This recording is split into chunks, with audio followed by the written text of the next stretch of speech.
Viidiyoo kana keessatti kutaa gaggabaabaa shan ilaalla. Kutaa tokkoffaan mallattoolee dhukkuba onneeti. Kutaa lammaffaan gosa nyaataa onnee keenya miidhuu danda'aniiti. Sadaffaan gosa nyaataa fayyaa onnee keenyaa tumsanii. Afuraffaan tooftaa ittiin dhukkuba onnee ofirraa ittisan. Shanaffaan daawwaa dhibee onneef tajaajilu.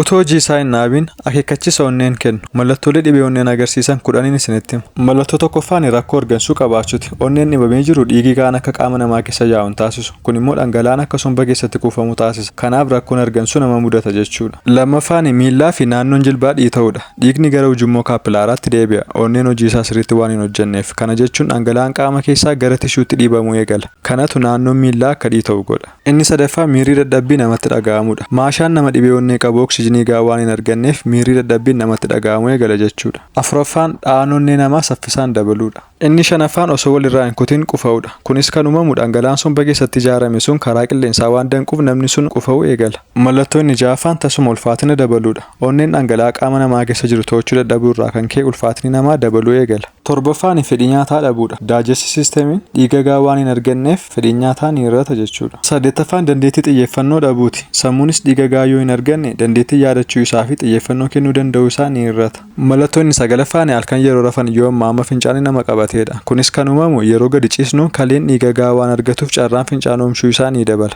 Inni 10ffaan qoma kee yoo si dhukkubateedha. Naannoo handhuura qoma keetii yoo akka si waraanuu ta'e yookiin walitti qoma kee qabuun sitti dhaga'amedha. Yeroo itti aanu gosa soorataa ja'a onni namaa miidhaniin isinitti hima. Yoo isaan kana soorachaa jirtu ta'e ammaa kaasaa dhaabaa. Tokkoffaan processed meatidha. Foon akka yeroo dheeraa turuuf ashaboon itti godhame yookaan maashinii keessatti gogfame. Isaanis soodiyeemii fi cooma olaanaa of keessaa qabu. Kun immoo yeroo dheeraa booda dhiibbaa dhiigaa uumuun koleestiroolii dabala. Kun immoo onneedhaaf balaa hamaa qaba. Lammaffaan immoo wantoota ho'a cimaa kanneen akka zayitii keessatti bilchaatan, shaambusaa, chiipsii, saanduchii fi kan kana fakkaatan. Isaan kunis yeroo dheeraa booda ho'inni qaamaa akka dabalu taasisu. Tushuleen akka guddatan taasisu. Ujummoleen dhiigni keessa deemus ni dhiphisu. Ulfaatinni akka dabalu taasisuun kanaaf onneedhaaf gaarii miti jechuudha. Inni sadaffaan wantoonni sukkaara baay'inaan of keessaa qabanis onneedhaaf gaarii miti. Keessattuu dhugaatiiwwan sukkaara itti baay'atan kanneen akka lallaafaa garaagaraa akkasumas soodiyem baayikaarboneetii of keessaa kan qaban jechuudha. Isaan kun yeroo dheeraa booda akka namni garmalee furdatu taasisu. Coomni nama keessatti akka ijaaramus ni taasisu. Inni afuraffaan kuukiiwwanii fi keekiiwwan garaagaraa ashagamuun gurguramanidha. Ni mi'aawu garuu onneedhaaf gaarii miti. Yeroo dheeraa boodas asiidota coomaa ol kaasuudhaan hanga koleestiroolii ni dabalu. Shanaffaan wanta ashaboon itti baay'ate soorachuudha. Chiipsii ta'uu danda'a kaanis. Sababni isaa soodiyemii yeroo baay'atu turuun jeequmsa dhiibbaa dhiigaa ol ka'aa fida. Onnee namaas ni miidha.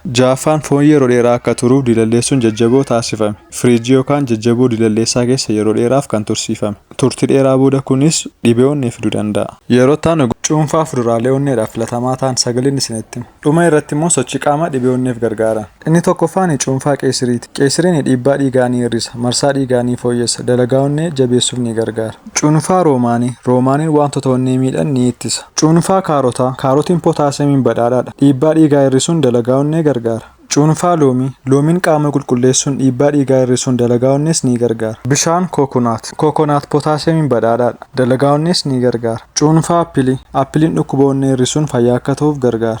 Cuunfaa burtukaanaa. Burtukaanni viitaamin C'n badhaadhaadha. Dhiita'uu ujummoo dhiigaas ni hir'isa. Cuunfaa timaatimii. Innis pootaasiyeemii fi dandeettii qaama qulqulleessuun badhaadhaadha. Dhiibbaa dhiigaa to'achuufis ni gargaara. Sagalaffaan cuunfaa jinjibilaa. Jinjibilli marsaa dhiigaa ni fooyyessa. Fayyaa onneedhaafis gaariidha. Sochii qaamaa gosa garaagaraa dhibee onneedhaaf gargaaran. Tokkoffaan quba harka keessanii gargar bal'isuudhaan lachuu walitti rurrukutaa. Lammaffaan harka keessan walitti rurrukutaa. Sagalee 12. Sadaffaan irra ciqilee keessanii sagaliif rurrukutaa gama lachuun. Afuraffaan bobaa keessan jala sagaliif rurrukutaa gama lachuun. Dhibee onneedhaan nagaatti jedha. Karaa salphaa uumamaatiin onnee kee wallaanuu dandeessuun sitti hima. Innis dhugaatii kana qopheessuudha. Kunis tiruu keessa qulqulleessuudhaaf ni gargaara. Jalqabaa loomii 3 fudhatta. Tokko isaa immoo xixiqqeessuudhaan bakka 4tti mummurta. Yeroo baay'ee dhukkubee onnee umuriidhaan wal qabata. Namni tokko hanguma dulloomaa deemu carraan dhibee onneen qabamuu isaatii ol ka'aadha jechuudha. Saalaanis yoo ilaalle yeroo baay'ee dhibeen onnee dhiirota mudata. Loomiin immoo sitiriik asiidii, viitaamin B fi C akkasumas kaalsiyeemii dhiyeessuu waan danda'uuf dhukkuba onnee ittisuu ni danda'a. Akkasumas loomiin wantoota summaa'oo qaama namaa keessaa dhabamsiisuu waan danda'uuf akka dhiiga qulqulleessaatti ilaalama. Tumayyuu loomiin dhibee baay'ee ittisuudhaaf ni gargaara. Lammaffaa irratti immoo qullubbii adii ija isaa 3 fudhannee xixiqqeessinee mummurra. Qullubbii adiin fayyaa onnee eeguudhaaf baay'ee gargaara. Sadarkaa koolesteroolii qaama namaa keessaa hir'isuufis ni gargaara. Dhiibbaa dhiigaas ni hir'isa. Wantoota hin barbaachisne qaama namaa miidhuu danda'anis dhabamsiisuu ni danda'a.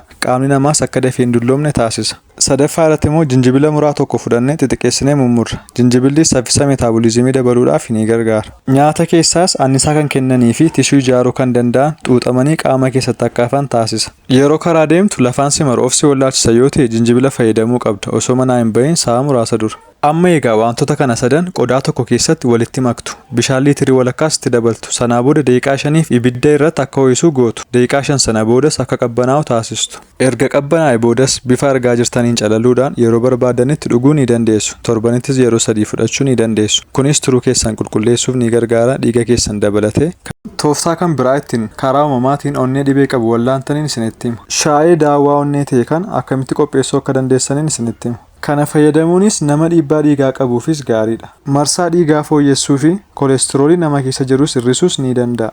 Shaayii kana qopheessuufis walakkaa aappilii fudhadhaa xinneessaatii mummuraa akkuma viidiyoo irratti argaa jirtan. Erga mummurtaanis qodaa tokko keessa kaawwattu. Ergasii abaaboo ibiskas jedhamu kana gogsitanii aappilichatti dabaltu. Akka argaa jirtan xiqqootti dabaltu. Abaaboo ibiskas kan jedhamu kan isin argaa jirtan kanadha. Kanas kuttanii gogsitu. Goguudhaafis guyyaa 3 hanga 4 fudhachuu danda'a. Abaaboon kun egaa bakka hundaatti hin argamu. Nama qoqqoradhaa malee. Namoonni naannoo keessanitti beektan immoo kaaniif koomentii irratti barreessaa. Sababni isaa abaaboon kun addadha. Waan baay'eedhaaf qoricha. Egaa abaaboo ibiskas kanas aappilii keessan jalqabaatti dabaltu jechuudha. Erga inni goge xiqqoo ishee fudhachuun. Sanaa boodas muka qarafaa tokko fudhachuudhaan bifuma argaa jirtaniin itti dabaltu. Qarafaan qimamshaatti kan dabalamudha. Jinjibila xiqqaa tokkos fudhattanii xixiqqeessitanii mummuruudhaan itti dabaltu. Sanaa boodas bishaan xaasaa 2 itti dabaluudhaan daqiiqaa 7 abidda irratti danfistu. Daqiiqaa 7 sana erga danfees ija qullubbii adii tokko fudhattanii daaktanii itti dabaltu daqiiqaa 3f. Walumaa galatti daqiiqaa 10 sana booda abidda irraa fuudhuun qabbaneessaa. Akkasittis walakkaa loomii fudhattanii cuunfuudhaan itti dabaltu. Shaayii kana fayyadamuun egaa daawwaa baay'ee onneedhaaf filatamaadha. Torban keessattis 2 yookaan 4 fudhachuu ni dandeessu. Kunis ujummolee dhiigni keessa yaa'u dhiitee dhiphachuu irraatii ni eega. Dhahannaa onnee namaas gaarii taasisa. Sukkaara dhiiga keessa jirus madaalawaa taasisa. Viidiyoo kana laayik sheer godhaa. Kan biraa koomentii gochuu hin dandeessu. YouTube keenya sabiskiraayib godhaa. Horaa bulaa.